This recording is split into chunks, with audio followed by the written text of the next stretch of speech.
Alors, bon lundi après-midi à tous. J'ouvre. Happy Monday afternoon. I'd like to call this meeting to order. Welcome to meeting number 66 of the House of Commons Standing Committee on Industry and Technology. Pursuant to Standing Order 1082 and the motion adopted by the committee on Monday, November 28, 2022, the committee is meeting to study the developments and support of the electronics, metals, and plastics recycling industry. Today's meeting is taking place in a hybrid format, pursuant to the House Order of Thursday, June the 23rd, 2022. With us today, to continue this study, are from the Aluminum Association of Canada, Jean Simard, President and Chief Executive Officer. From the Chemistry Industry Association of Canada, Krista Seaman, Vice President, Plastics Division. From Glencore Canada, Peter Fuchs, Vice President, Corporate Affairs, Nickel. And apologies if I've mispronounced your name, please correct me. And Alexis Siegel, Head, Government Relations and Communications, also from Glencore. And finally, from Kelleher Environmental, Maria Kelleher, Principal. Thanks to all of you for joining us. We'll now begin without any further ado. Chair, may I add, Madame Biget is here. My apologies. Thank you for joining us. Most appreciated. And thank you, Mr. Lemire, for correcting me. So without any further ado, let us begin with the Aluminum Association of Canada. Mr. Simard, you have 5 minutes. Thank you very much. Thank you to the Commission for inviting us to share our experience with you regarding the circular economy. In the aluminum industry is very active in Canada, and we have aluminum smelters mainly in Quebec and also in BC. We are members and founding members of the Quebec Circular Economy Group, and we are also involved regionally in various circular economy activities. I'll be focusing today on 2 aspects of recycling: metal recycling and secondary products of production. In terms of post-production metals, in other words, before arriving at consumers' use, in other words, after transformation, it's nearly 100% reused in our plants because it is high value and it's much easier to recover and reuse in the system.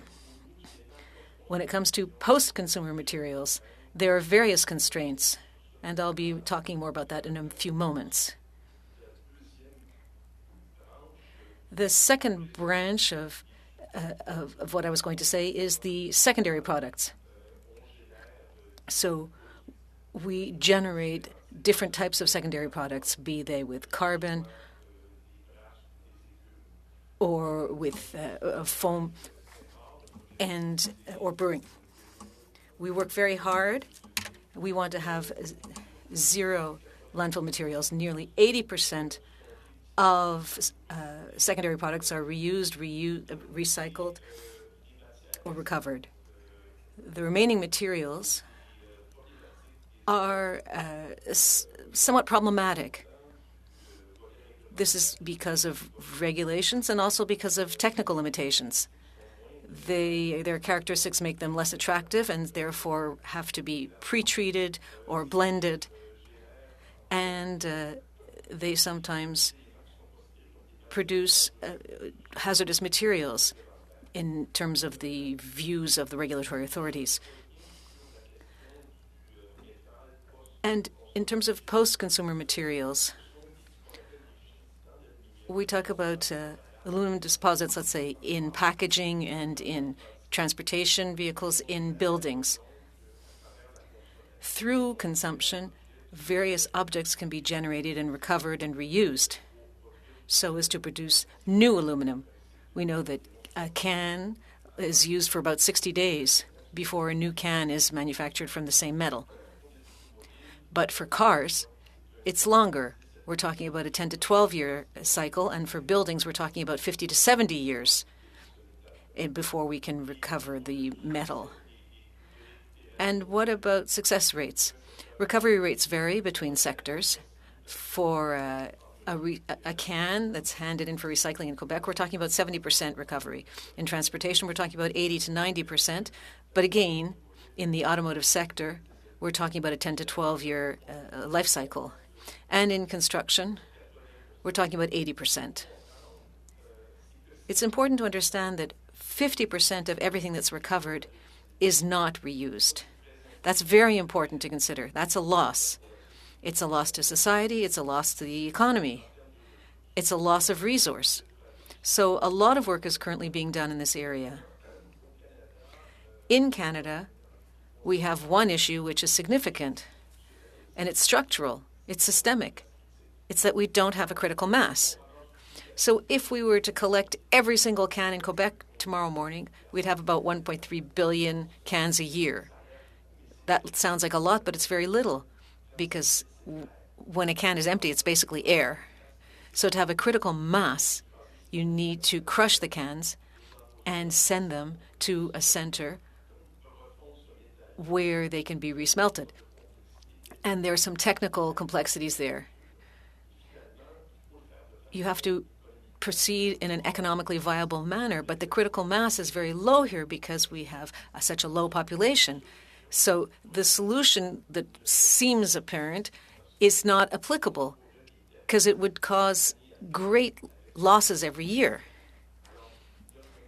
So our metal tends to be sent to the U.S., and it's sent to centers that are not far from the borders, and then they can be smelted down and reused. That's not a bad thing ultimately, because the U.S. has many coal-fired plants, and they can reduce their carbon footprint and reduce their greenhouse gas emissions because of this. I would say that beyond this, we're doing a lot of research looking into other secondary products for our production. I can give you an example. Rio Tinto, they have a marketing and supply experts, and they are tasked with finding ways to turn waste into products, because it's fine to transform something, but you have to figure out what you can do with it. So they have to be able to reuse them in some new market where the products can be used again. This completes what I wanted to say, and I'm available for any questions. Thank you.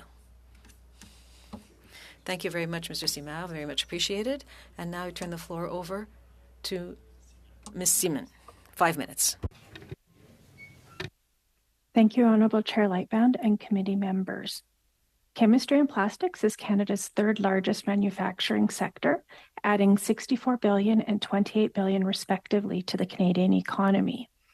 80% of the sector's annual plastic production is export-oriented, with the majority destined to the United States. Our industry is committed to a low-carbon circular economy for plastics. End-of-life plastics represents a lost $8 billion per year resource, growing to $11 billion by 2030, that, if recovered, strengthens our economy and our export potential while keeping plastics out of the environment. Not only does a circular economy ensure we're using our resources efficiently, but it further provides our industry with substantial greenhouse gas reduction opportunities, thus supporting Canada's net zero goals. An example is Quebec's success with polystyrene. Companies like Pyrowave and Polystyver use advanced recycling technologies to return post-use polystyrene to its molecular origins, making it indistinguishable from virgin plastic, but with a lower greenhouse gas footprint. A further example is Nova Chemicals' aspirations of net zero by 2050, their 30% polyethylene sales from recycled content by 2030, and a reduction in their Scope 1 and 2 absolute CO2 emissions by 30%. I'd be happy to share other examples of Canadian innovation driving the circular economy during the question period that follows my remarks. You heard about the role extended producer responsibility, EPR, plays in a circular economy in your last committee meeting. EPR makes those that bring plastic products and packaging into the market responsible for their end-of-life management. Industry welcomes this responsibility and is working actively with provinces and territories to develop and implement regulations that will set ambitious recovery and recycling rates. Although many provinces are in the early implementation stages, BC has a very successful EPR. Some highlights include 99.3% of BC households in 183 communities had access to recycling services at no cost to taxpayers. Producers now fund the nearly $110 million recycling program. In just 4 years, while recycling has been stagnant across Canada, plastics recycling in British Columbia has increased from 42% to 55%, with 97% of all recovered plastics being processed within BC, creating new business opportunities. And in 2021, greenhouse gas emissions for the program declined by 20.7%. There is an important role for the federal government in creating the conditions for a successful low-carbon circular economy for plastics. The first is investment in recycling infrastructure and innovation, as is reflected in the 2021 ministerial mandate letters for both Environment and Climate Change Canada and industry. Unfortunately, that fund has not materialized yet, but is needed to accelerate innovation and investment in circularity, as well as deliver on other federal policy objectives. The second area is creating incentives to incorporate recycled content into products. This can take many forms, but the one notably already under development is the setting of recycled content minimums for certain plastic products, which in turn relies on innovation and access to feedstocks to meet recycled content requirements, which again links back to EPR and investment. The journey for a circular economy for plastics in Canada is well underway. We welcome this committee's assistance in framing the appropriate supporting roles of the federal government in this exciting and challenging journey. I look forward to your questions. Thank you very much, Madam Seaman. We'll now turn to Glencore Canada for 5 minutes. Thank you, Mr. Chair. Good afternoon, and thank you to the committee for the opportunity to share, for us to share Glencore's perspective on metals recycling in Canada. My name is Peter Fuchs. I am the Vice President Corporate Affairs for Nickel at Glencore. Joining me today are Alexi Siegel, the Head of Corporate Affairs for Glencore Canada, and Maria-Lise Viget, Environment Manager, North American Copper Assets and Philippines, who's based in our smelting operation in Rouyn-Noranda, Quebec. Glencore is one of the world's largest globally diversified natural resource companies. We are a global company, but with a long history and deep commitment here in Canada. Through the scale and diversity of our industrial and marketing businesses, we responsibly supply the commodities that are fundamental to the building blocks of life and are an important pillar in the Canadian critical minerals value chain. Glencore is one of the world's leading recyclers of electronics and a major recycler of secondary copper, nickel, cobalt, gold, silver, platinum, and palladium. Our operations were among the first to discover how to process end-of-life electronics, and we have been one of the leading recyclers of metals ever since. Our company plays a fundamental role in the circular economy, giving a second life to these commodities.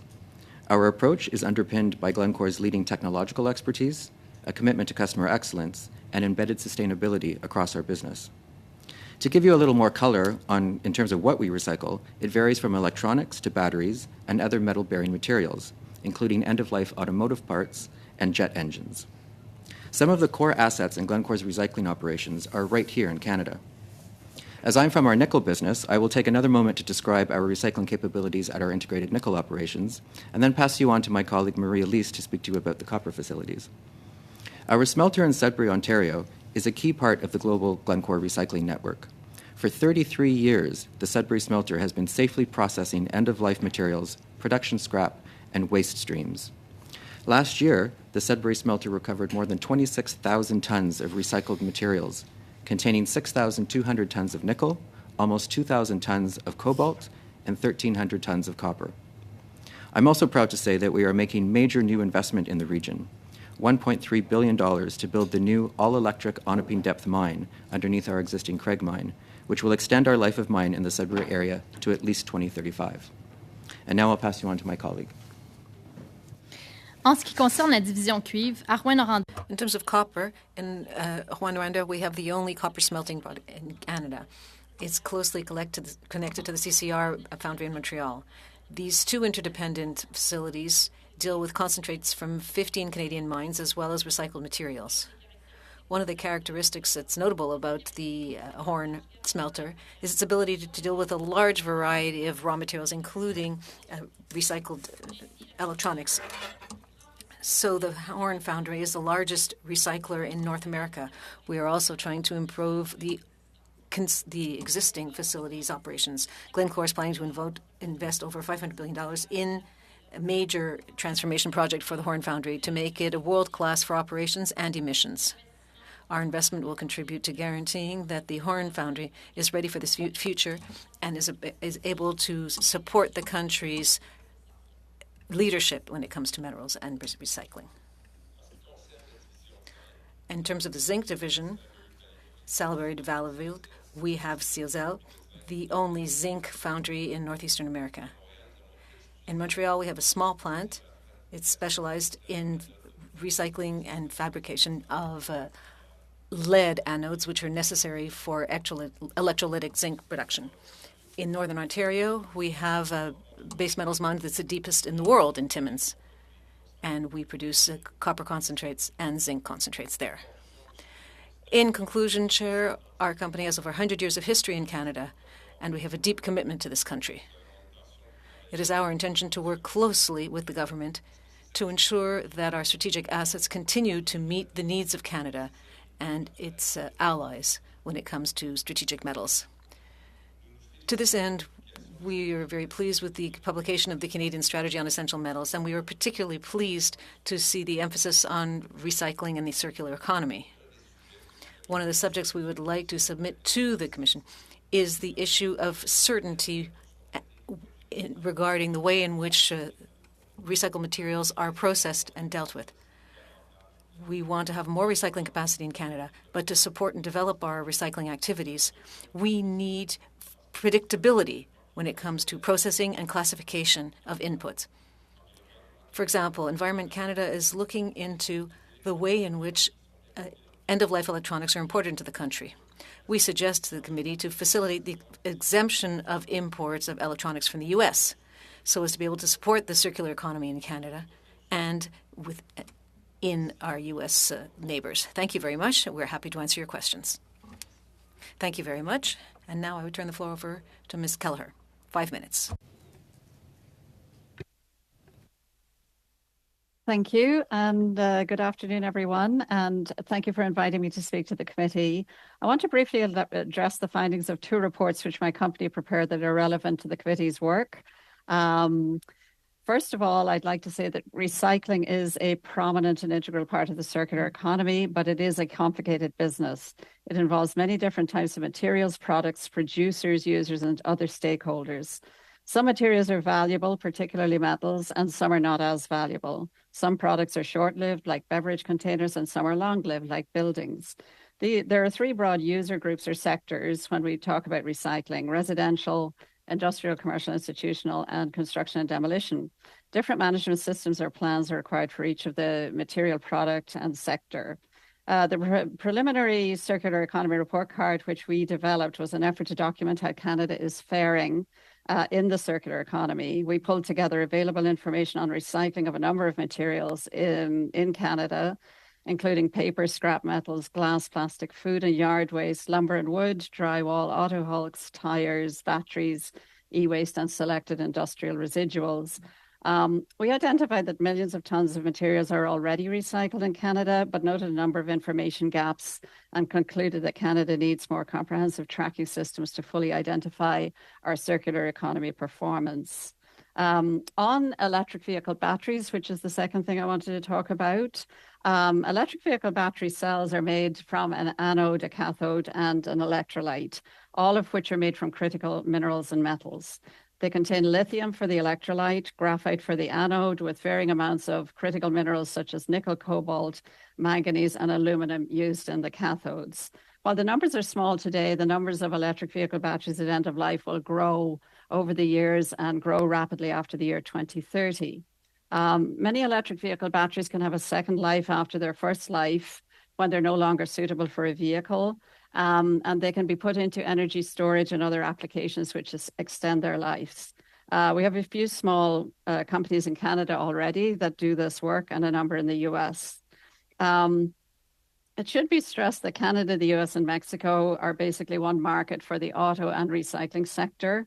And any regulatory or financial barriers that restrict the movement of used electric vehicle batteries across borders for reuse and recycling should be addressed. Environment Canada's XBR allows electric vehicle batteries to cross the Canada-US border without a permit when destined for research and development, remanufacturing, and repurposing. But if you're crossing the border in either direction for recycling, you need Environment Canada and Climate Change Canada and EPA permits. This prevents the needed flow of electric vehicle batteries destined for recycling from flowing freely. There are a number of issues around Transport Canada regulations not being fully consistent with US regulations, which cause challenges for recyclers. Also, there's a 7% duty placed on batteries crossing the Canada-US border destined for repurposing, whereas there's a 3% duty on batteries going in the other direction. So we certainly should have a level playing field in this arena.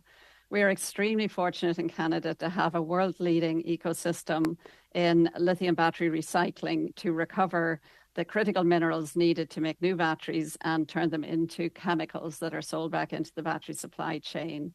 So Canada's market and main trading partner is the US, and any barriers to trade between the two companies in these electric vehicle batteries, which are part of the new economy and the transition to an electrified future, a low carbon future, all these barriers need to be addressed. Thank you. I'd be happy to take your questions. Thank you very much, Madam Kelleher. And now to start this discussion, I'll turn to MP Viss for 6 minutes.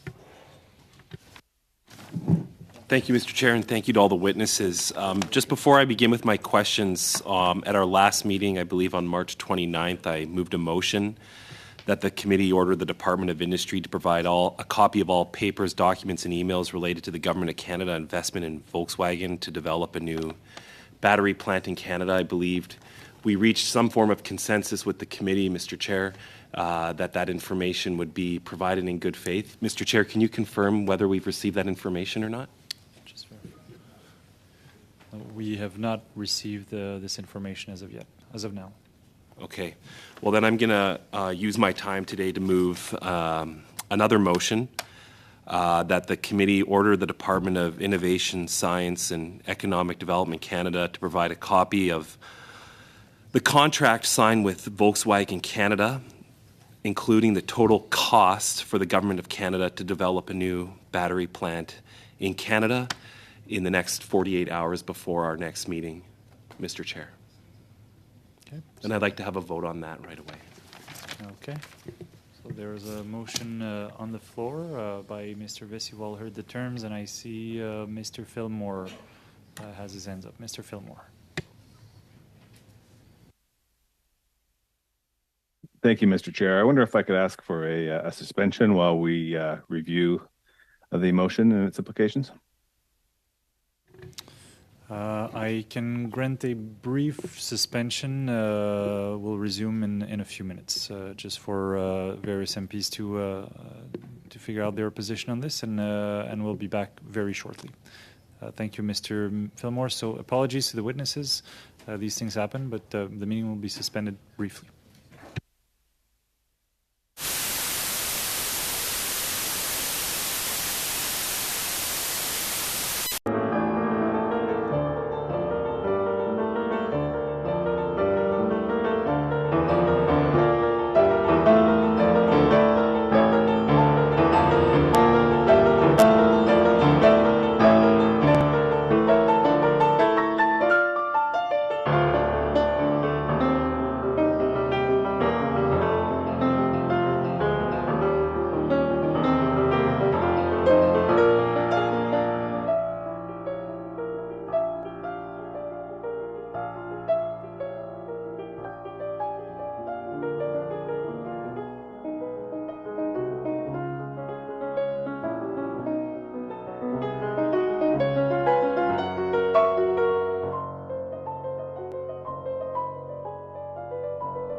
Okay, colleagues,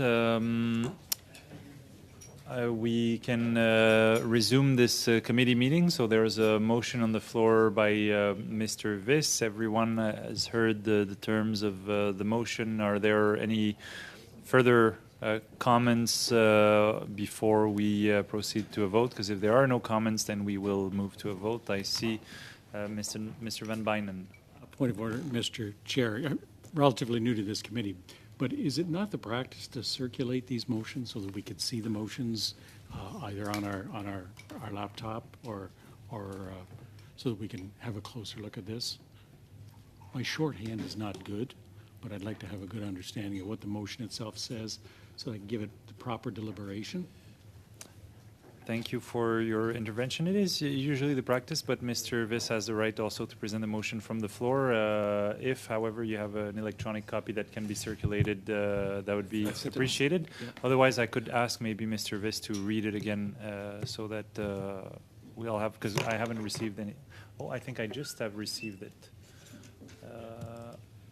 And you probably have to Mr. Van Bynen. So if you look in your emails, you probably have the written version of the motion. I recognize MP Gahir. Thank you, Chair. So, I'd ask for an amendment to the motion to remove the timeline. I don't think 48 hours is very reasonable. I haven't seen this. I haven't seen this contract, but I imagine it's not just a one-pager that's been signed with Volkswagen. It's however long it is, it's probably in one language. It has to be translated to a second language. It has to be verified. There's holidays that came in between our last meeting. It's only been one meeting since the last one. So I'd ask Mr. Viss to remove, through you, Chair, I'd ask Mr. Viss to remove the timeline. Actually, thank you, Mr. Gahir. Looking at the written version that was circulated, correct me if I'm wrong, Mr. Viss, but there is no timeline in that version that was just sent. Is this the proper version, or is it the one that you read that we are debating right now? Well, I'll just say, Mr. Chair, that we asked over 2 weeks ago to receive this information, and I removed a motion from this committee floor to receive that information. So in all due respect, Mr. Gahir, it's like you're trying to rag the puck on me. And we had lots of time. We had the committee, in good faith, removed my motion last time to get this information, and Mr. Fillmore promised me that we would have it today, and we didn't receive it. I, as you will note, did not put a timeline in the new motion that was circulated. The fact of the matter is like there's some big numbers floating around about the amount of money the government put forward on or given to Volkswagen to create a new battery plant. This is the only car company that's been charged, under my understanding, with the Canadian Environmental Protection Act laws on emissions. And that was within the last 7 years. It was Catherine McKenna, the former environment minister, that used those powers under the Environmental Protection Act. And now we're in a position where an unprecedented action was taken in the budget where they said, we'll give you these numbers in due time. Well, we're going to have a vote on the budget pretty soon, and I don't know how much money is going to Volkswagen. And if it's within the billions, like I've heard being floated around, or some of the other numbers being proposed by other countries before this government came forward in great fanfare to announce this seminal investment, yet this government is afraid to give Canadians the number. Why can't we just get the number? What's the big deal? I would even take this motion off and just ask for two things: number of jobs, amount of money.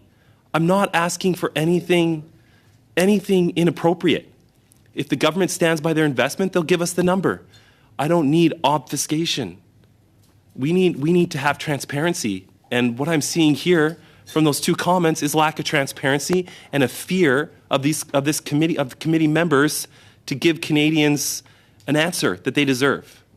So the motion as it is stands, but we need this information, Mr. Chair. And I'm not out of order. This is common sense stuff. In previous governments have been in this situation before, and they provided information. I don't know. The parliamentary secretary promised me that he would have it here today, and he didn't follow up with an email or anything, or saying, hey, we need a bit more time. We're redacting certain information. Not a peep. It's like you guys didn't even expect this would come today. This is a straightforward good faith motion on something that the government of Canada should be proud to share with Canadians. But Mr. Viss, I appreciate your intervention. However, that doesn't answer my question. What is the term of the motion we're voting on? You read something. The motion was sent and distributed. So maybe Mr. Gahir, can you give me a proposed timeline? You said 48 hours might be too short. What's your proposal? Just to comment on the intervention, Mr. Viss, through you, Chair. Mr. Viss, I wasn't commenting on the merits of your motion. I was just saying the practicality of the 48 hours wasn't very realistic. Again, it's not a one-pager that was signed with the Volkswagen. I'm sure it's 100 pages, 200 pages, who knows? And I'm sure it has to be translated to both languages and verified. And it could be partially in German. Who knows? So right? We had 2 weeks already. Yeah. Do you want another week? What do you want to put in there? Give me a number. Please, I haven't recognized you, Mr. Viss. Mr. Gahir has the floor. So I would ask members to wait till I yield the floor to them to intervene. This is not a debate. It's so, Mr. Gahir. Thank you, Chair. So I know it's been a little bit of a while, but it's only been one meeting since the last one. This was brought up, and I asked for good faith on the part of Mr. Viss.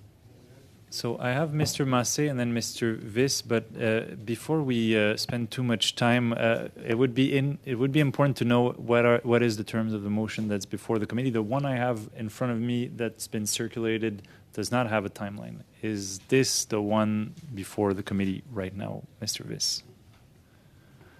It reads as follows: that the committee ordered the Department of Innovation, Science and Economic Development Canada to provide a copy of papers including the total cost of the Government of Canada investments and the number of projected jobs to be created by Volkswagen as a result of the Government of Canada investment in Volkswagen to develop a new battery plant in Canada.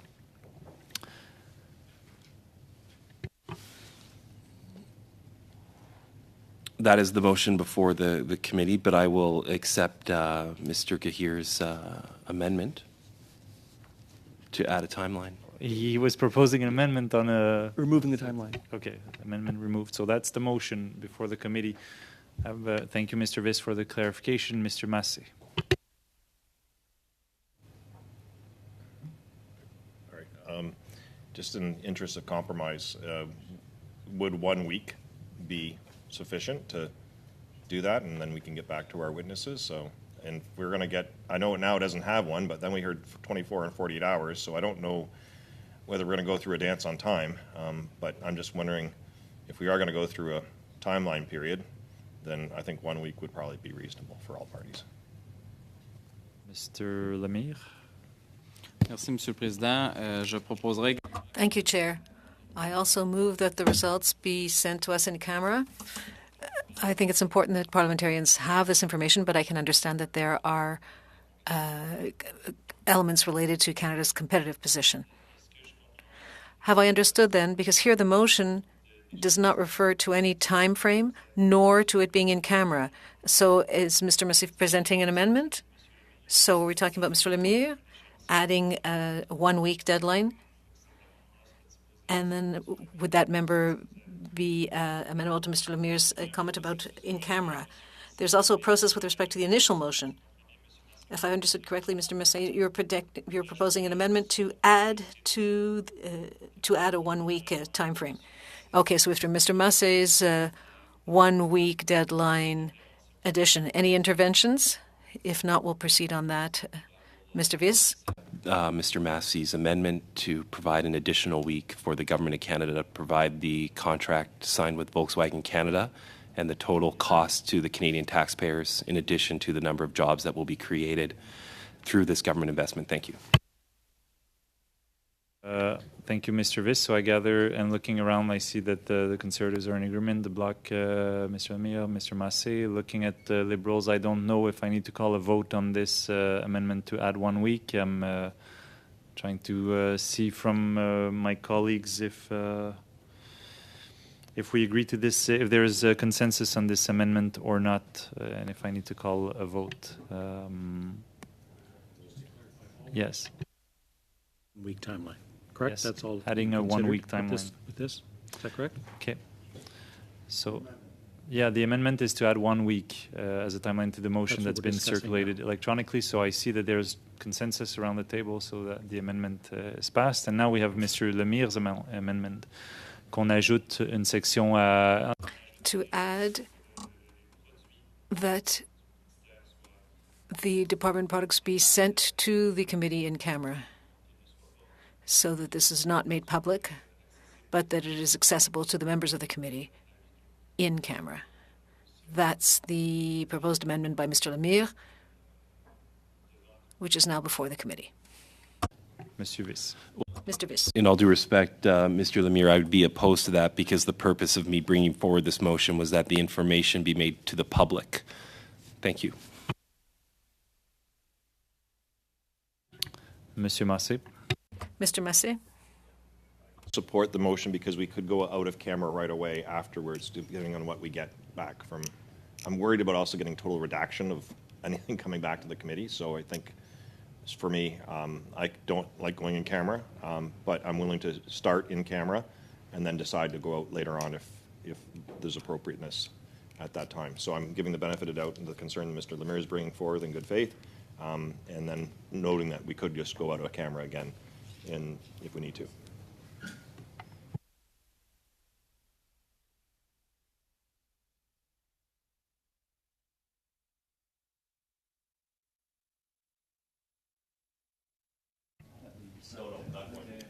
Can I ask a question? Just as a point of clarification, je pense que ce que Monsieur Lemire propose. I think that what Mr. Lemire is proposing, when we're talking about in camera, he's talking about the results being sent to the personal addresses of the members and that this be treated as confidential information, the same as other reports are confidential. That's what's being proposed. In that case, committee members cannot make public what has been transmitted to them. That's the motion. From what Mr. Viss said, I think that he disagrees. In terms of the Conservatives, Mr. Prudence.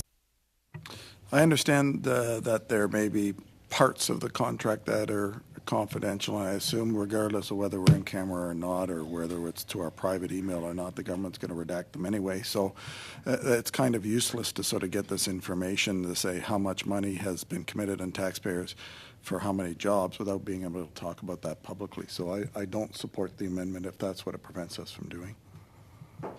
Donc je vois que les conservateurs sont. I see that Conservatives oppose the amendment.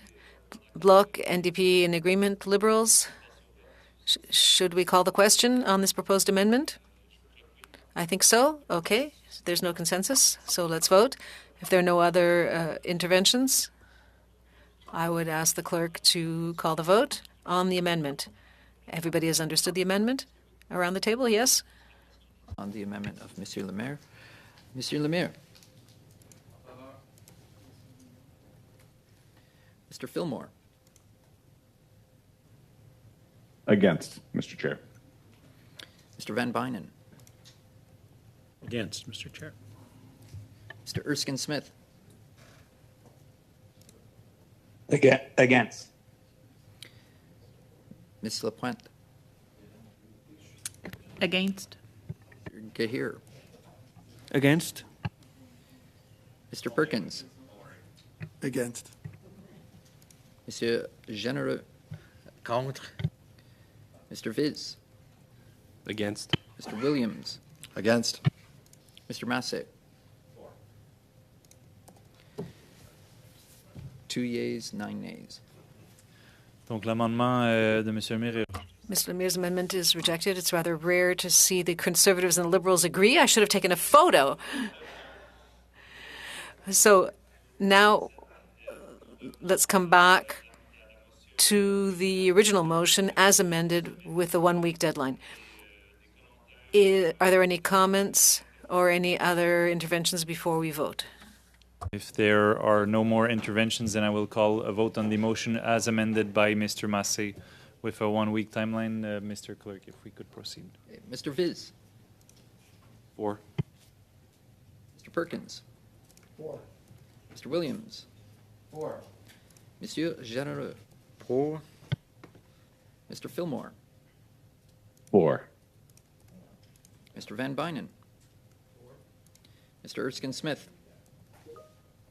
For. Ms. Lapointe. For.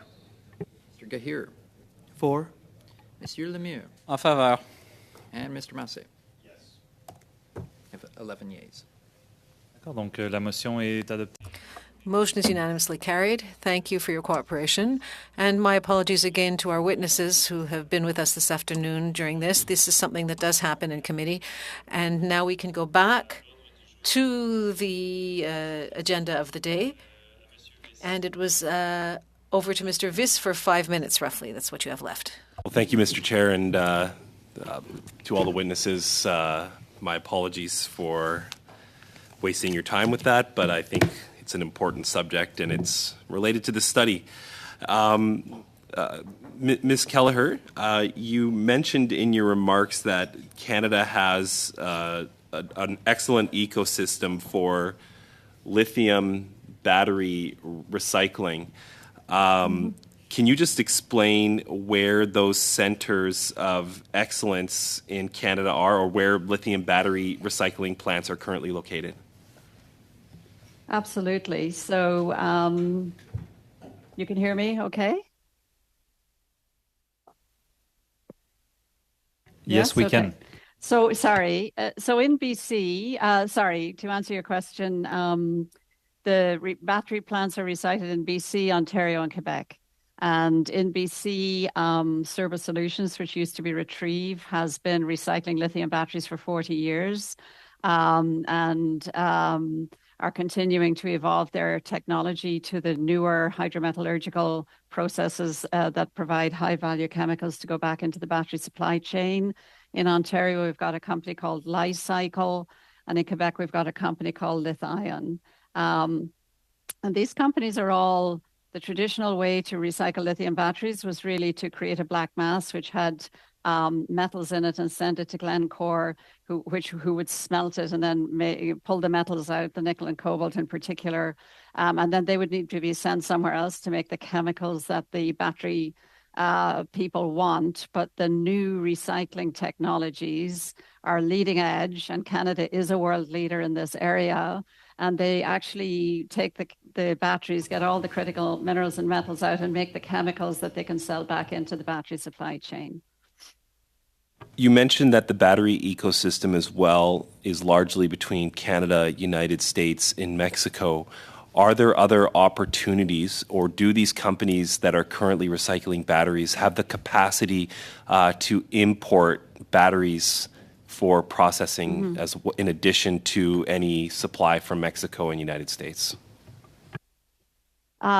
You'd have to check with them, but I would say the quick answer is they could certainly scale up to take more batteries.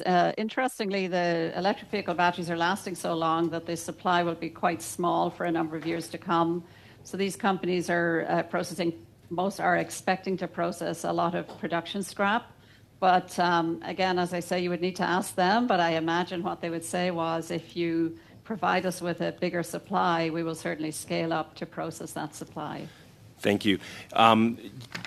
In the last meeting we had, I was able to ask some officials from, I believe, Environment Canada on exportation licenses related to plastic waste and negative and positive lists on the toxic, in some cases, plastics that would be exported through United States, but not really knowing their final destination.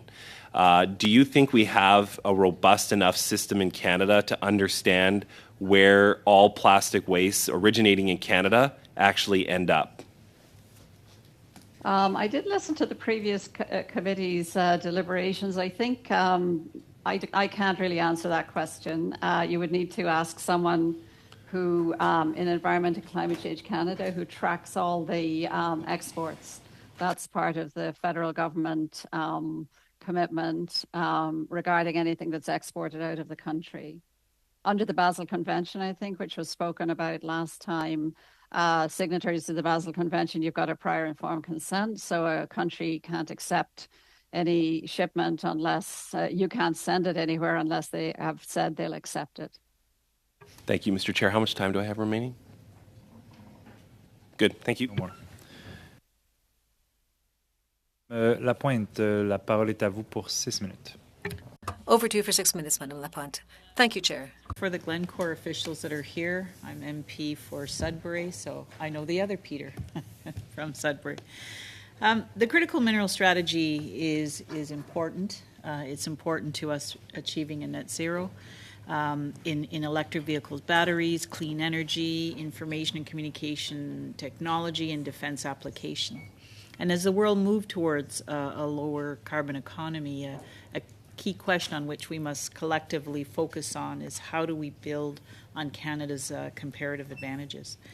And one key action item towards that end is to determine how to best utilize the abundance of resources and technology and experience that exists in this country.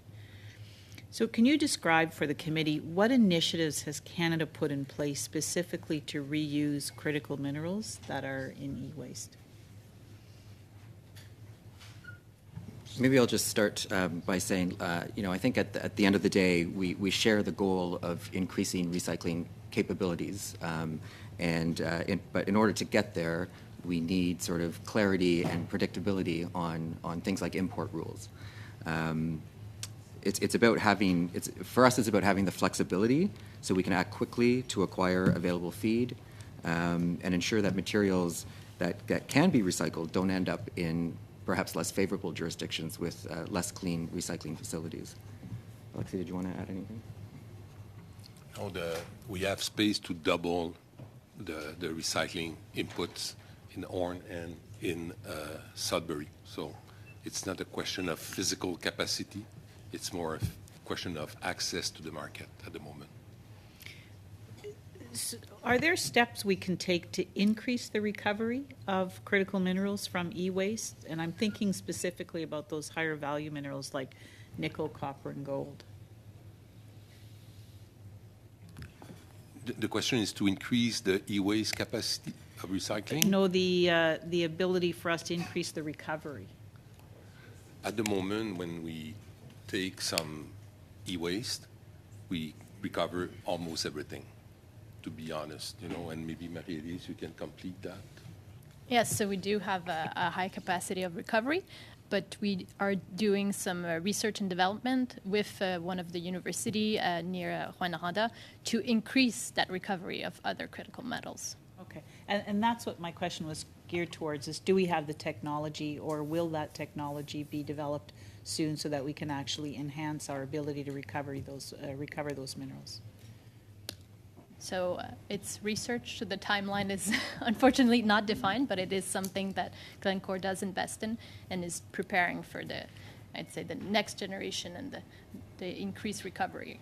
Yeah, I find it very interesting because I know that in discussions that I've had with Vale and Glencore, when we know that there's great interest now in being able to recover minerals through waste products such as tailings and so forth. And as you say, it's dependent. There's active research and development underway to look at that.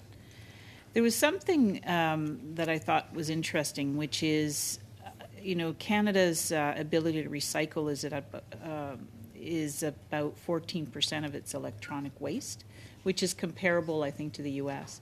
But when we look to European countries, that percentage is far lower. Is there something we can learn from those other countries? It's a very good question. Indeed, we know that plenty of recyclable are leaving the continent to be treated elsewhere.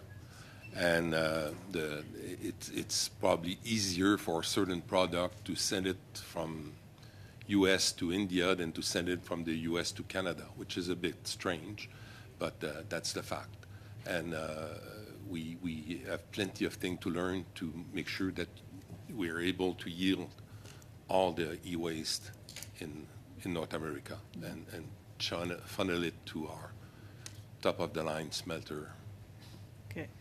I'd like to ask the same question to Ms. Seaman in terms of are there practices or lessons that we can learn from other countries that Canada can learn from?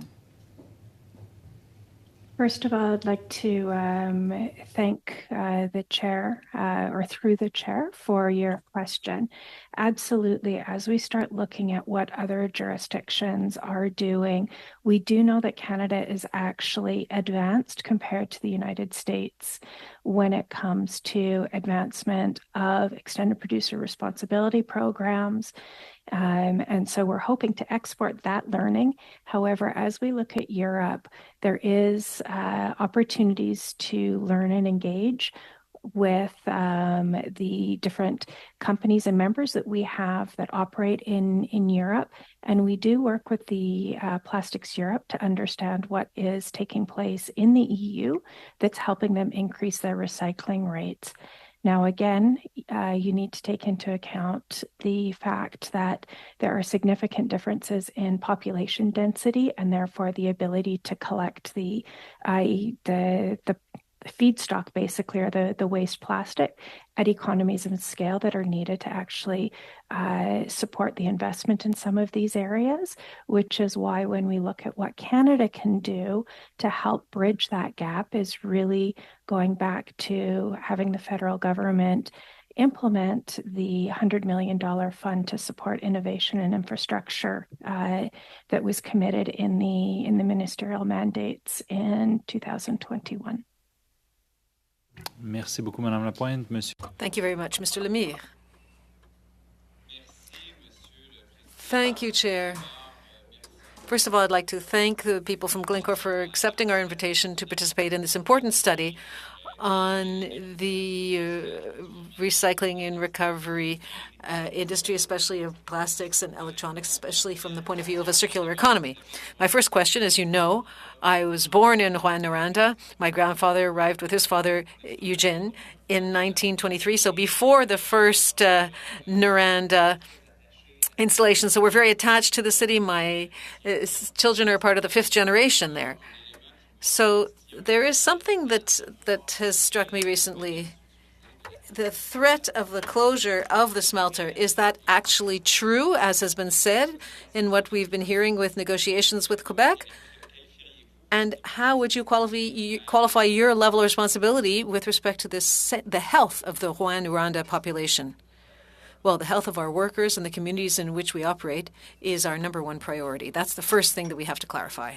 Second of all, in conversations that we've had with the Quebec government regarding the next manifestation of environmental permits, we have heavily emphasized the importance of the fact that if there is a target that's unattainable, it's irresponsible as a company to continue to operate and to invest in a plant when the targets being given are unattainable. So we emphasize the importance of having technically achievable targets. The target that we agreed on, 15 nanograms per cubic meter in 5 years, is a target that we can achieve now because in the last 10 years we have developed technology and in Rouyn-Noranda that makes it possible for us to smelt while heavily investing more than $500 million. The smelter is probably the most high-performing smelter from an environmental point of view. It'll be the most high-performing smelter on the planet, environmentally speaking. Thank you. One of the major issues for me is the notion of transparency and data availability. This is important to citizens. In Montesa in Australia, your company uses a mobile app to allow citizens to know what the sulfur dioxide concentration in the air is. There's a similar model that was developed in Quebec City for Limoilou neighborhood, and it's available on websites. Is it your intention to use this in Rouyn-Noranda? What transparency measures would you like to implement for citizens? Yes, during the public consultations on the renewal of the ministerial authorization, we tabled a brief in which we said that it was our will to have a website to be able to share data which are already shared quarterly, but to make them available at any time online. And this was added to the ministerial authorization. We're working on this already to set up a website that will gather all of our data and be available to everybody in a usable format. And what about the legal status? One of the focuses is if you move a parking lot, if you move a neighborhood, you move parking, how can you assess the improvements over several years? Well, we're not going to be moving this outside the buffer zone. There will be one shift above roughly 20 meters to have the maximum impact for emissions. But in addition to that station, there are another 4 that will remain where they were. So we'll be able to track progression there. In Canada, there is no limit on the import of arsenic content in concentrates, contrary to China, which has a limit of 0.5%. Are you prepared to limit the complex concentrates to this level while waiting for Horn smelter improvements, which should be completed to help protect people's health? Excellent question. I would ask Elise to give more details on the figures, because we've been well on top of that for a long time. The strength of the smelter is that we can take a whole series of inputs. We're talking about 100,000 tons of electronics per year, 700,000 tons of concentrate, so nearly 60% come from Canada. And what we do with all of these materials is to make one single product that then goes into the reactor and the processing chain. For over 20 years, we've been under 0.5% at the beginning of what we're putting into the reactor. So we are capable of recreating that limit that you see elsewhere, but it's directly done in our facilities. On another subject, we've often heard in Rwanda, that Horn should import most electronic waste that is recycled. I'd like to know what proportion of electronic waste comes from Canada, and where does the rest come from? Yes, roughly 10% of the electronics come from Canada, 75% come from the U.S., and 15% come internationally. Clearly, if we could take more from Canada. It just has to be brought to us at the smelter. From what I've understood, you have an agreement with Falco in the Horn 5 project. They say that the project will provide you 10% of your copper concentrate production with low arsenic levels. Is this the kind of project that would help you to reduce your complex concentrate and your emissions? Obviously, to have copper concentrate is something that we are very interested in, and we already have an agreement with Falco for off-taking that, to be sure, to have that copper. But that doesn't change the fact that we have to mix our products. As Marie-Elise said, what we're putting into the concentrator, into the reactor, is a product that is below, and we are able to monitor it. And so that's why we're investing, and we invested over $500 million to be able to keep that business model, which is based on receiving from 15 different mines, be they copper, zinc, or gold mines, and we can process them in addition to processing recyclables. Thank you. I've used up my time for now. Thank you very much, Mr. Lemieux. Mr. Massé. Maybe to Ms. Seaman first. With regards to our trade agreements, should we include or start to think about having recycling as part of those trade agreements? It's just something I've been mulling as to.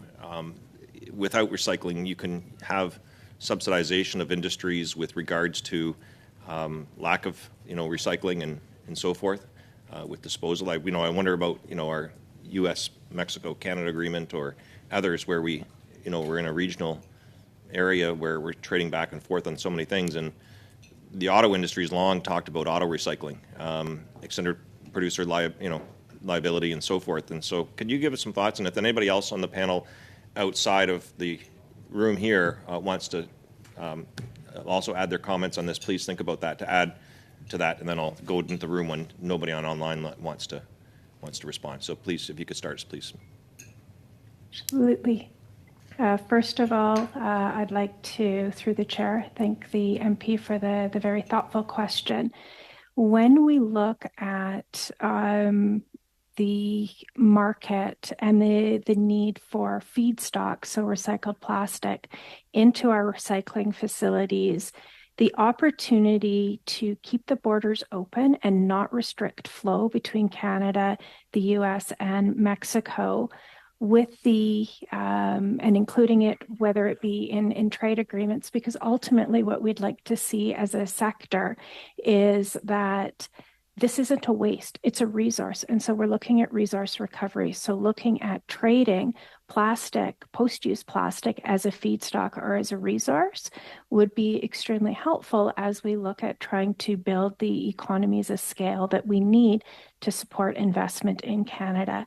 We know we have a lot of really valuable innovations that are taking place from a recycling perspective in Canada, and the ability to draw from the US, likely starting with close to the Canada-US border, would be beneficial. One of the things we do need to keep in mind is that one of the challenges we have with the transportation of plastic waste is it's usually fairly light, and so you have high transportation costs and greenhouse gas emissions associated with that.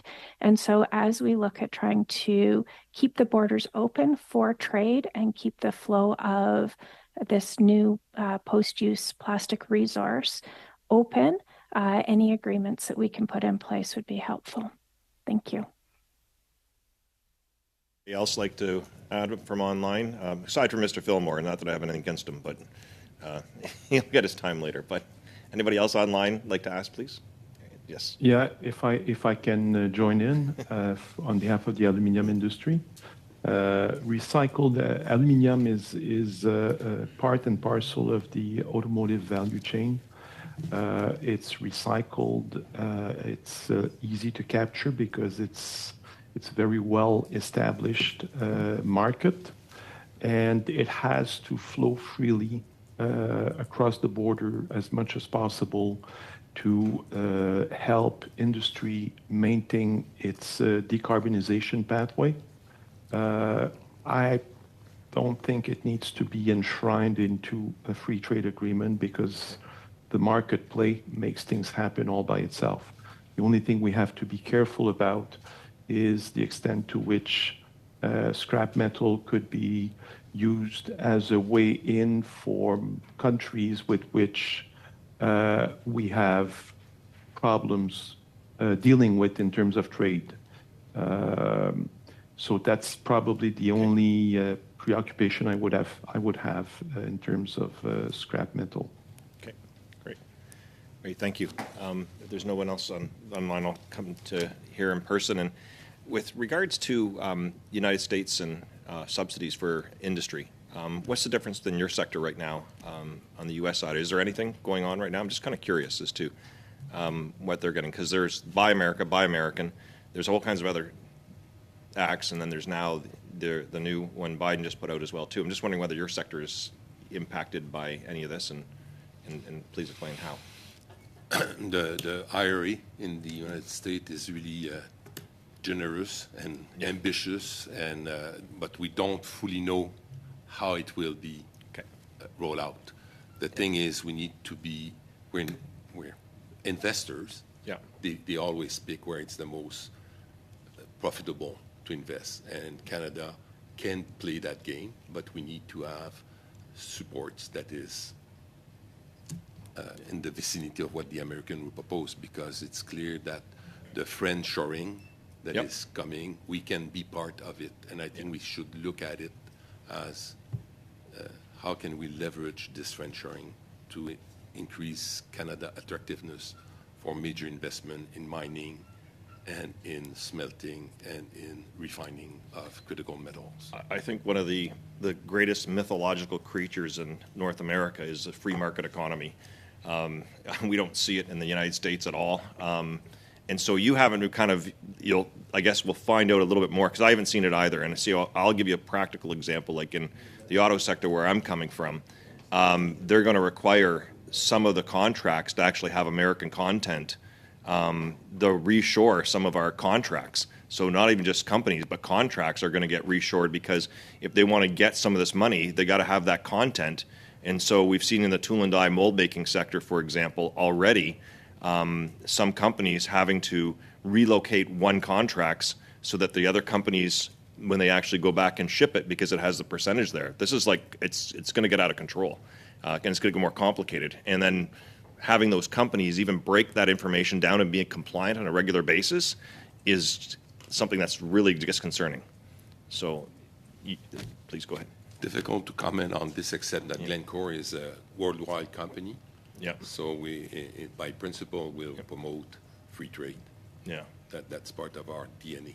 Yeah. So it's really difficult to comment more than that. Yeah, no, we need fair trade, though. Yeah. But, okay. Thanks, Mr. Chair. That's my questions. I know my time. Thank you. Merci beaucoup, Monsieur Massé. So next, I have Mr. Williams for 5 minutes. Thank you very much, Mr. Chair. I want to direct some questions to Ms. Seaman. We've spent a lot of time talking about industry-led initiatives in the recycling economy. Can you tell me just a little bit how the plastics division of Chemical Industry Associated of Canada either supports that statement, or can you expand on that statement at all? Yes, through the chair, I'd like to thank you for the question. So we have a lot of industry-led initiatives, whether it be at a company level. A lot of the drivers for change that we've seen have actually been coming from consumer demand. So we have companies, I spoke about Polystyrene and Pyrowave, who have said, we've heard that polystyrene is an issue. We want to find a way to collect it and recycle it. They've been working on that. In fact, Quebec actually has a circular economy for polystyrene, which is why polystyrene will be added to their extended producer responsibility program in 2025. We also have other projects and programs in place We had an initiative that our members supported in London, Ontario, that was the Hefty Energy Bag. Unfortunately, because the end markets didn't develop as fast as we would have liked, that project did sunset and did not go beyond the pilot scale. There are other initiatives. The Chemistry Industry Association of Canada was one of the founding members of the Circular Plastics Task Force, which is actually a consortium of organizations that are working on implementing and testing and piloting circular plastics projects, whether it be for collection and recycling of flexibles. So think of your saran wrap and stand-up pouches for packaging. We have other initiatives. We've got a collaboration that we're working with. Thank you so much. I only have so much time, so I really want to focus then on what is Chemical Industry Association of Canada worth? And I guess you can focus on the plastics division. How many jobs? What is the GDP for Canada at this point?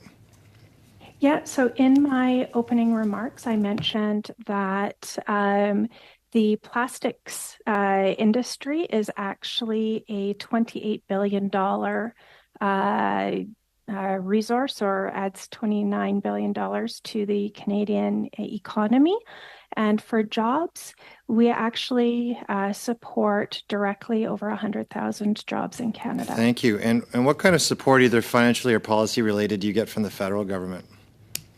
So we do engage with the federal government on a regular basis across all of the policies that they're bringing forward around a circular economy. We've engaged on the recycled content minimums. Do you get funding from the federal government? CIAC itself does not directly get funding. Our members do work through ISED, the Strategic Innovation Fund. Thank you. And do you know, just comparing to the Americans, do they fund or support the industry in the U.S.? They do. And in fact, we heard the reference just a moment ago to the IRA in the U.S. And we're actually finding a lot of our decisions from our members to invest, whether it be in Canada or the U.S. And I'm so sorry, I have so much time, but can you just tell me how much investment that we've actually had in Chemical Canada and the plastics division in Canada in the last 6 years versus what you think the Americans have had? That's a fantastic question, and I would love to get back to you. If you can submit that in writing, that'd be great. And I think the point I'm getting to is I think we really support industry-led and ensuring that if we're doing circular recycling, that it comes from the industry and that Plastics Canada gets supported in that for other things that we've talked about earlier, like investment in Canada, international trade, jobs, GDP. You know, the big story is when we go to the grocery store right now, and plastic bags, for instance, provincially have been banned, but in the plastic bag is your bread that's wrapped in plastic, your jug of milk, which is in plastic, your sandwich, which is wrapped in plastic. So I guess my last question to you is, can the plastics division of Chemical Canada actually do more with support to eliminate or circulate plastics, meaning that it's better for the environment, if there's more support from the federal government? Yes, there is absolutely more that industry can do to support a circular economy, and we are eager to work with the federal government to see, and provincial governments, to see those policies and projects implemented and take place. Thank you. Merci beaucoup, Monsieur Van Byn. La parole est à... Thank you very much, Mr. Van Byn. You have the floor. Thank you, Mr. Chair. I'd like to just clarify where the industry sits in terms of the life cycle of electronic waste. So you process materials that show up at your loading dock. Where does that come from? Elise, can you talk about our two centers? Yes, so we have 2 centers in the United States. and there are recycling centers, so they receive the material, prepare it, and then ship it to the horn smelter. Where do they receive that material from? I'm just trying to find out. From mostly the States. From the States. But what industry? So you have the automotive auto shred that they receive. There's also from waste, other recycling sites for electronics and copper scraps. So a big... One example is Intel. We have a center in San Jose, and we received the board, how to say that, the circuit board from Intel. And what we can provide Intel is that we can track the destruction.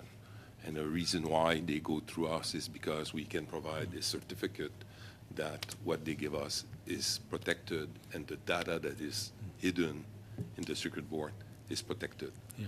That's another example of the service we provide. Yeah. What I'm interested in knowing is what's the best way for the government to hold corporations accountable for the waste that they generate when their products or with their products, or ensure that they are manufacturing products that were able to be reused or recycled.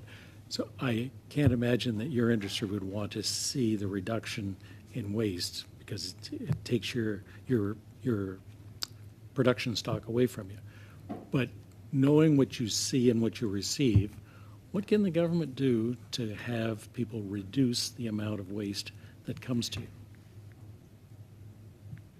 I think that the reduction of waste is a good thing for sure, and it could be easily compensated by the increasing of our market share.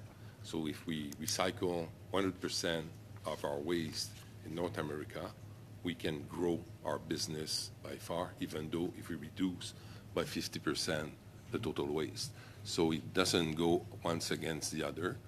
I think that it's the right thing to do. Yeah. So we are on the part of the solution. The reuse is as important as the recycle, but what we can do is recycle, and we're good at that. Okay. So what role do the consumers play in ensuring that the manufacturers are producing products that can be part of the circular economy? What role can the consumer play? In a previous meeting, I suggested that if someone receives some materials at the retail level, that you simply unpack it and leave all of that at the retail level, because that puts pressure back on the retailer to deal with leftover waste or surplus packaging. What can be done at the consumer level from your perspective? Or are you at more at the high level? One of the major thing is first if the people once they reduce their consumption and find a reuse, and so finally the last step would be to recycle, but to recycle it in a facility and not throw it, let's say, in the garbage. Mm-hmm. So to make sure that their end-of-life electronics reach a recycling center where it's broken apart and the plastic goes to the recycling facility for plastic and the metal part goes to smelter and other recycling facilities. So I just want to stay with the packaging a bit. I just did a tour of a plant that uses pulp products that uses some of the electronics in there. Are you seeing much of that in your industry, where they use the pulp containers to hold the electronics inside the box rather than plastic or styrofoam? Is there been any progress in that type of packaging? So it is a challenge that we're looking at. It's called, we receive some material in what we call super sacks, like they can hold a ton, and it is one of the challenges to make sure that it can be recycled, as it has some metallic content. Okay. Now, you also talked about the importance of a North American market, or friendshoring. I see that the European Union has set out some directives, I think, in 2012, that requires separate collection and appropriate treatment of electronic waste, and sets targets for the collection as well as for their recovery and recycling.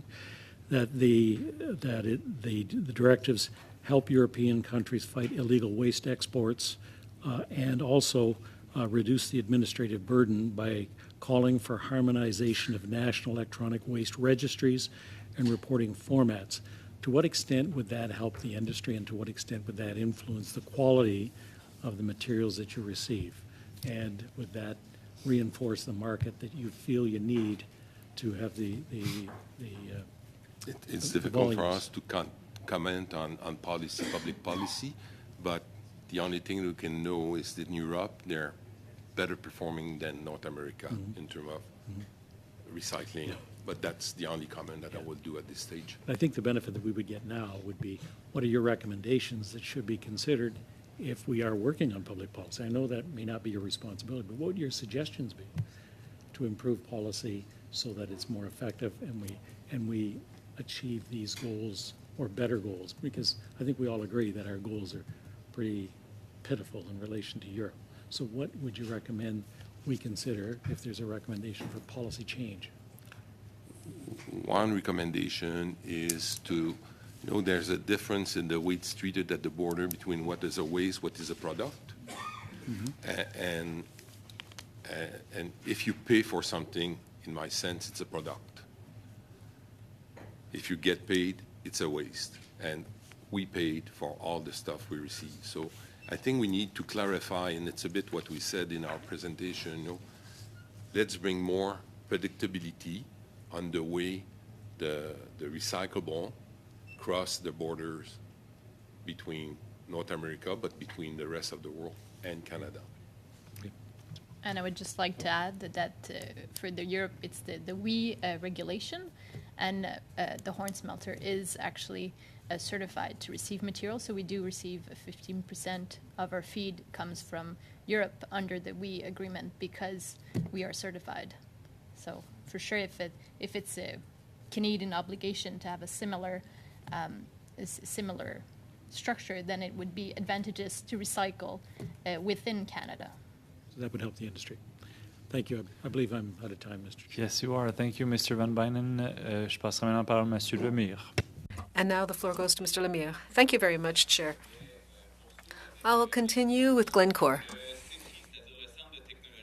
The industrial residue sorting center and Temiskaming, CEGEP, and UCAT has a Mining and Environment Institute, which have major research expertise in mining, especially in terms of industrial residue and tailings. You don't necessarily have the reputation of excellent collaboration with the institutional milieu. Currently and for the future, what sort of collaboration are you prepared to engage in with these institutions? And how can these resources be of assistance to you to help you go further towards achieving your performance goals and the reduction of the toxic materials in the air of Noranda? We're working more and more with educational institutions, higher education institutions. Perhaps, Marie-Elise, you could give more examples? Yes, of course. There's a building that's going to be built. Glencore is offering $2.5 million for its construction. There is a group of all industry and all of the research partners, the CITRIC organization you talked about, UQAM, and the other universities, all of this in what we call a mining innovation zone, a ZIM. The smelter and Glencore have underwritten the idea of this process, and so we're part of the application file to develop a mining zone so that all partners can be brought together so that we can take research further and diversify and pool the individuals. How important is it to you to have that mining innovation zone in Rouyn-Noranda and Abitibi-Témiscamingue? Well, we think it's an excellent initiative. I think clearly Abitibi-Témiscamingue has an advantage and a mission for Quebec and for Canada. And also there is a proximity between Northern Ontario, Sudbury-Timmins, and Abitibi-Témiscamingue.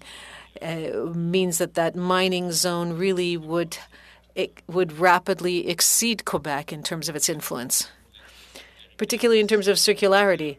I don't have much time left, but I must ask you a question relating to biomonitoring studies. These are things that you have questioned several times over the last few years. what would Glencore need to be able to recognize a biomonitoring study?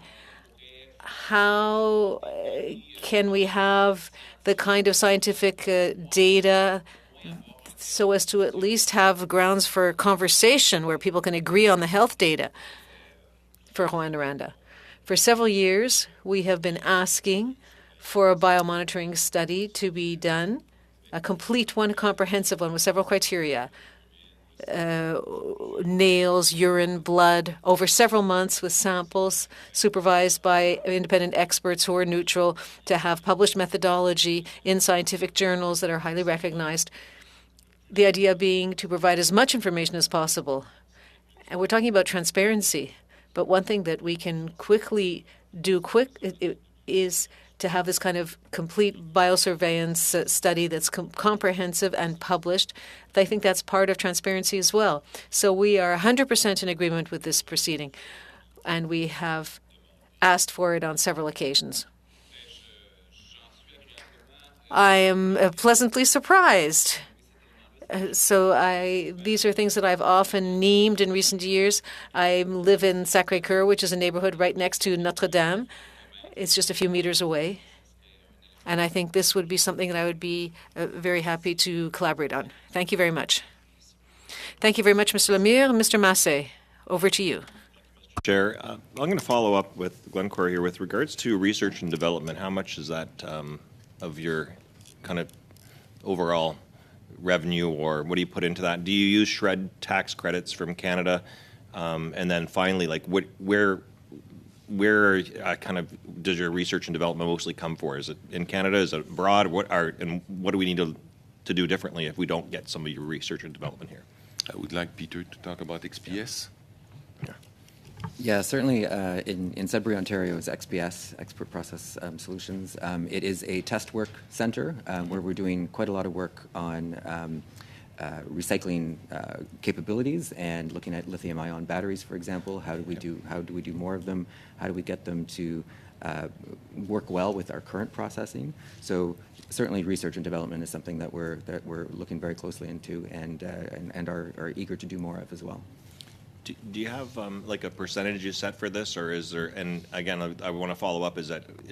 How would you rate like Canada? I know you don't have to say like we're crappy or whatever. Just want to know like whether we're competitive with regards to getting research and development here, or whether we need to we're out of step maybe with another country perhaps, or maybe we're not. I don't know. But I'd like to get a kind of lens as to. Yeah, I mean, like I said, we certainly have the capabilities and the technicians here that are doing really in-depth, decent research here in Canada. We'd have to come back to you on sort of where we sit. Yeah, I'd just be curious. I'm not looking for a critical analysis. I'm looking for a constructive, way, because they have the SHRED tax credit program and so forth. You probably exercise some type of use of that, but that's had some. It's not the most nimblest program at times, and it's very difficult. So if you could get back to us on how we, kind of we fit in the overall picture across the world, it'd be appreciated. So I don't have the numbers, but just want to say that for example, the horn smelter is really the birthplace of several innovation. So if you look even in school books, you'll have the Noranda reactor, the Noranda converter, and so those are all innovation that were done at the horn smelter. Okay. And even now, the new smelting process, which doesn't exist anywhere else in the copper industry, is being developed right here in Canada. That's good. That's helpful. And yeah, I'd love to hear. I just kind of figure out, because it is emerging, and I know my time's out, but especially with some of the critical minerals that we have, and that's going to change quite a bit too. And I'd rather be in the forefront if we could, or at least address some holes if we have them, or how others are looking at this. But in Sudbury and in Rouyn, we're good at researching, and we tend to be a bit too humble. Yeah. So I've got a lot of friends in Sudbury. I don't know. Probably. It's a good place. Yeah, 100%. Thank you. Thanks, Mr. Chair. Thank you very much. Monsieur Généreux. Mr. Généreux. Thank you, Chair. My question is for Mr. Simard. Earlier you said something, and I think it's important, that 50% of aluminum materials have not been reused. Actually, perhaps you could tell us the true definition of reused or recovered in this context. How could we change that? Thank you for the question. Thank you, Chair. We recover certain percentages depending on where they come from. In residential sectors, we recover 35% of waste. In commercial institutional, it's 35%. Cans, 66%.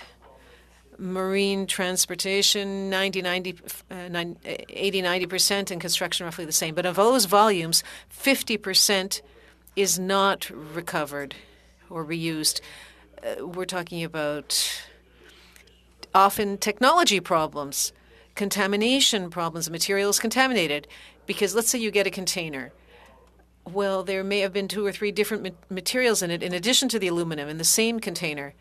Well, then you have to be able to divide those materials and you have to isolate the aluminum.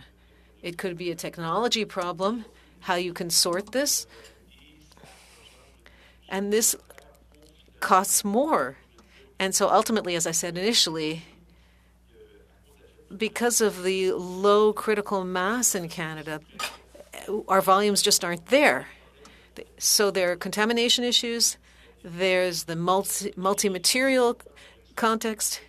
And even if you look at a car and an automobile, there are all kinds of materials in what we call the Zorba. And then once it's all been separated, shredded, and taken apart, you have to recover the materials, and there's the loss there. So we're talking about a technical problem and a critical mass problem. So we need research. We have to develop technologies which will make it possible to better optimize that phase of recovery. And potentially also have technologies to make more economical processing of smaller volumes possible. But those are very big challenges. Mr. Simard, Rwanda has a lot of research expertise. I think Saguenay-Lac-Saint-Jean is also a leader in terms of aluminum development and all of its repercussions. These are places where there can be recycling. Research has been ongoing for several years in your region.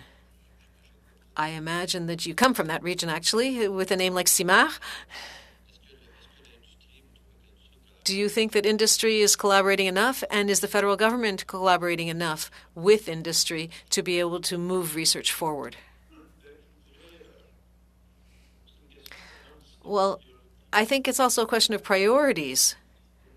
It depends on the vision of the results that you want to achieve. Again, there's the systemic structural problem with Canada. We just don't have the critical mass. So tomorrow morning, let's say, we want to make our own aluminum cans. There's very heavy demand. A lot of people, a lot of entrepreneurs from the Saguenay region are dreaming of coming up with a system to be able to manufacture aluminum cans from the recycled aluminum, as is done elsewhere. But the problem is that the figures just aren't there. The numbers aren't there. In the U.S., they use over 100 billion cans a year. In Quebec, we're talking about 1.3 billion. It sounds like a lot, but it's just not enough. So we are very far from being able to achieve a level of profitability. We did the math a few years ago. We were talking about annual losses of $20 million to be able to have a center to use every possible element of the critical mass, even getting volumes outside Quebec and in Canada, elsewhere in Canada, in other words. So I think at some point you have to focus where you can really make a difference. And that would be in other sectors. There's excellent research being done, for example, in the Saguenay when it comes to aluminum. So you have to watch where you're spending your dollars. You have to invest where you can really make a difference. Thank you. Madame Vigier, I have a question for you. You said that Glencore uses about 15% of Canadian materials in your processes and that you would take more. So what can we do in Canada so that you have more? Is the federal government, because we're interested in knowing whether the federal government can do anything more to help recycling and processing. What can the federal government do to help you to obtain more materials or give you authorization to acquire more materials? Good question. Right now, Environment Canada is reviewing the import-export policies, but that's really for outside. If it's easier, what do you mean outside? You mean countries where you get your supply from? Yes. 75% of our electronics and our recycling comes from the U.S., and only 10% comes from Canada. Obviously, if regulations make it more difficult to bring things in from outside, that'll slow things down for us. If it's as easy to send it outside, well, then we're not getting around the problem. What's being made in Canada is going to make its way elsewhere. So the idea is to promote recycling inside Canada. In the data given by analysts in Canada, we're talking about 2016 to 2019, in all electronic waste, Canada had, 14% of recycled matters, whereas in other countries such as Finland and the UK, etc., we're talking about 75% levels of recycling. So for Finland, these companies are not bigger than Canada, they're smaller than Canada. So they must be able, are they transforming these products on site, or are they exporting the products to have them processed? I don't know for all of those countries, but we also receive material from Europe. In Europe, they have the Euromodo certification, which our smelter has. So we become a recycling site that's accepted for the end of life of those materials. Are there countries who are more sensitive to the industry's needs in terms of quality of the material being sent to you?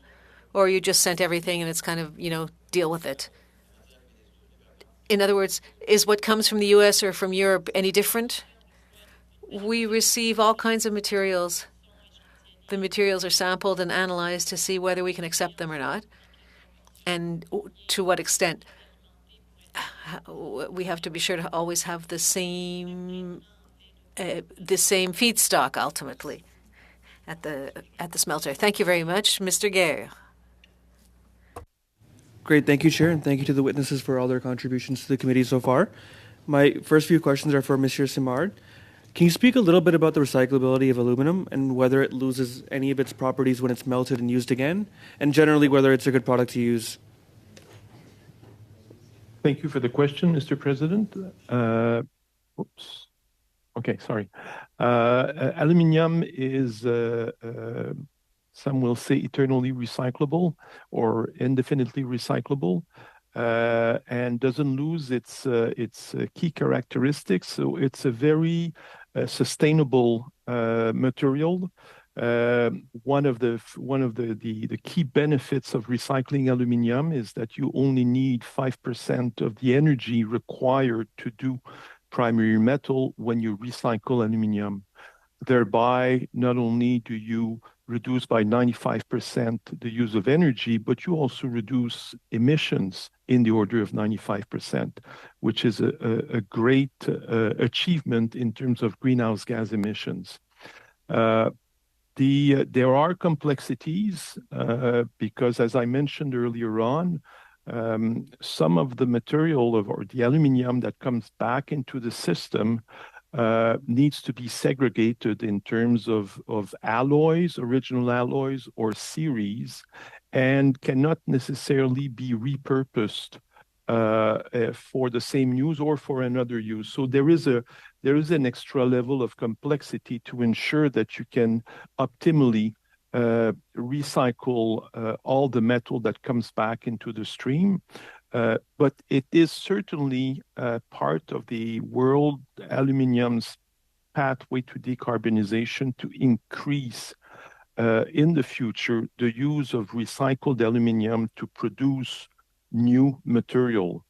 One of the key examples is what we call now hybrid smelters, which we will see more and more, which are smelters producing primary metal, but using their dilution factor to increase the use of recycled aluminium, and by doing so, reduce at the end their carbon footprint. Great, thank you. So I'm not an expert in this area. Could you please explain the difference between the alloys and series? terminology?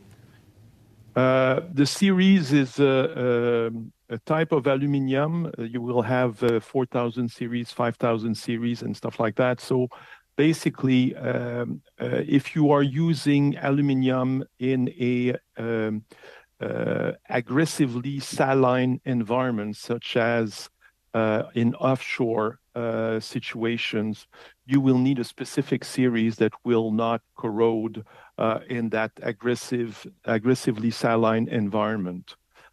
Whereas alloys will be using other materials such as magnesium or lithium, all depending on the final use, if it's for aerospace purpose or for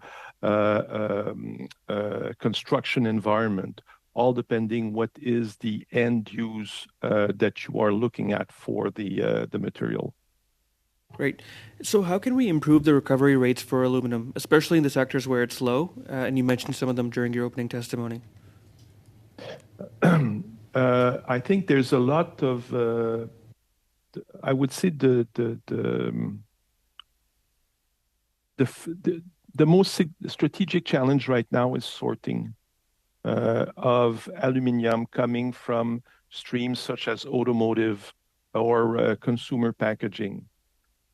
So it's either designing packages by using or avoiding to use multiple materials, including aluminium, to enable yourself to be able to track the aluminium and bring it out of the stream, or it's the challenge of sorting downstream the various materials and be able to desegregate,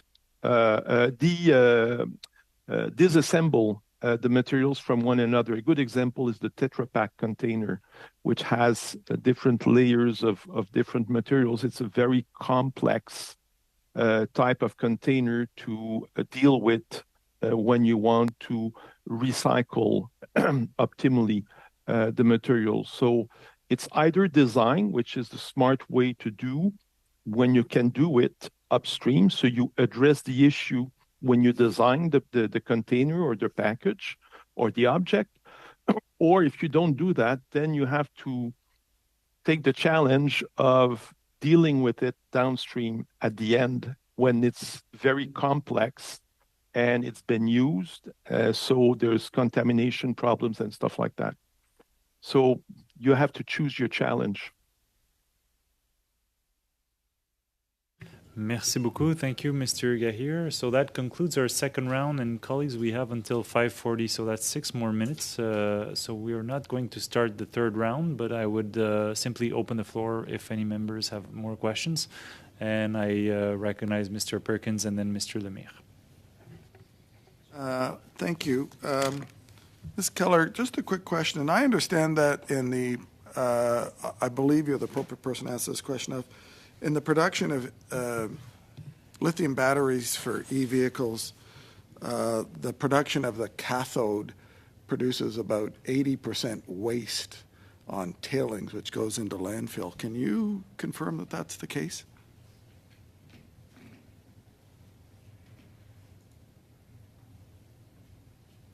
Ms. Keller? Yes, my apologies and thank you for the question. Unfortunately, I can't answer that question because I'm not a mining person. So you would need to direct that to someone who is involved at the lithium mining side or for the other cathode, for the cathode materials, sorry. I'm more on the recycling side. Does any of the other panelists have any knowledge on that area?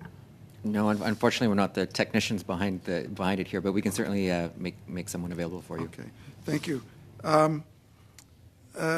To Ms. Seaman, in my past life, I was in retail and involved in the issue of plastic bags, and one of the things I learned through that is there's actually no such thing as a biodegradable bag, even though it's marketed that way, that really it's just a chemical additive that breaks a bag up into small pieces, but the plastic still has the same shelf life. Is that correct?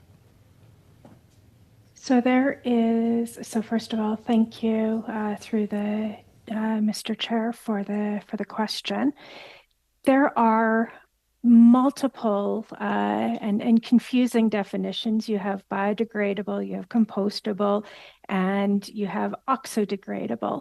And so the one that you were describing is really the oxodegradable, where it is an additive that goes in and it kind of creates like a stained glass, where the additive is the lead and in a stained glass, and as it decomposes, you do get the microplastics. However, there are technologies out there and there are plastics out there that are fully compostable, either in a home or in a industrial recycling setting. So yes, I think early days, but technology today, my response to that would be no, that is no longer truly the situation. One last. The Glencore witnesses, I'm not sure who's the right person to answer this question.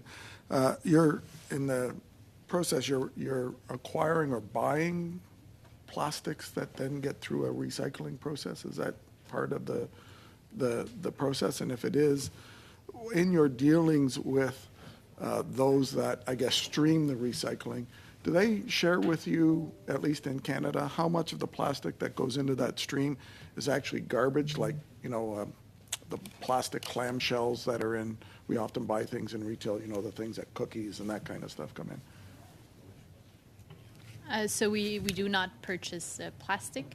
What we'll purchase is electronics. So, for instance, circuit boards, you'll have some plastic that is stuck to the metal. So we do receive that type of plastic in the process.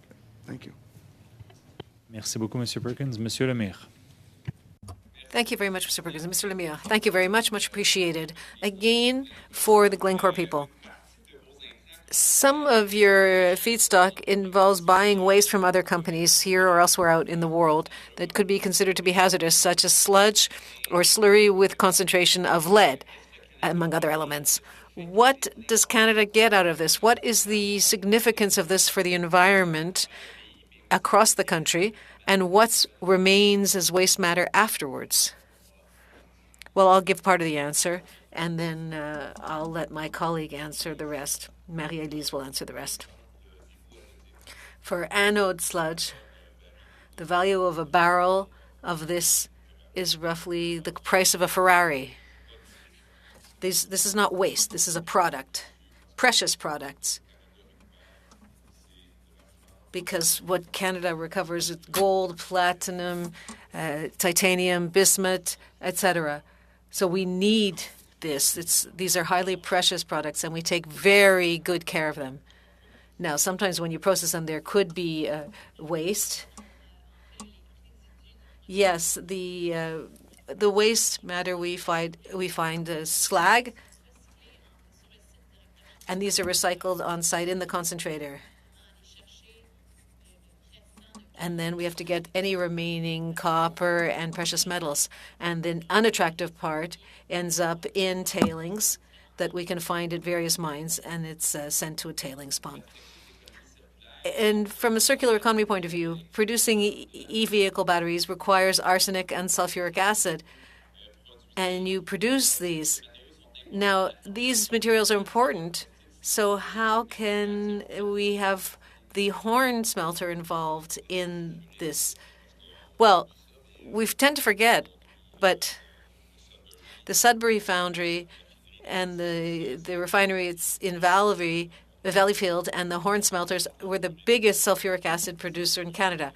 Sulfuric acid is a very useful material in everyday life, be it for depolluting, for fertilizer, for pharmaceuticals, for the food industry, and also to make lithium hydroxide. So we're in that market as well. And we sell sulfuric acid to lithium companies who need it. And they need it in order to advance their procedures. Thank you. As time is up, I have one last question. If the committee wanted to visit facilities that are significant for recycling, would you be prepared to host us and to explain the projects and the investments? For example, Phoenix. As a former tour guide in my youth for the Horn Smelter, maybe I could play a role as facilitating if you wish. But I think it could be highly educational for the members of our committee. I'm sure, I don't know that we'll hire you, but we're very open to receiving people who would like to come and visit and see the critical role that the Horn Smelter plays in recycling. The invitation also holds for Sudbury, and which is roughly the equivalent. And also, the nickel produced in Canada and the copper produced in Canada are the lowest carbon footprint nickel and copper in the world. We should be proud of that. And we would welcome you to come and see these jewels of the industry. We have the CO2 per produced ton well below what is happening elsewhere in the world. Thank you very much. Thank you, everybody. Mr. Lemire. We've heard your proposal, and we'll deal with it in due course. Thanks to all of our witnesses for your participation today in this committee meeting. And once again, my apologies for the delay in beginning and the interruption during the session. On this note, this meeting stands adjourned. Thank you all.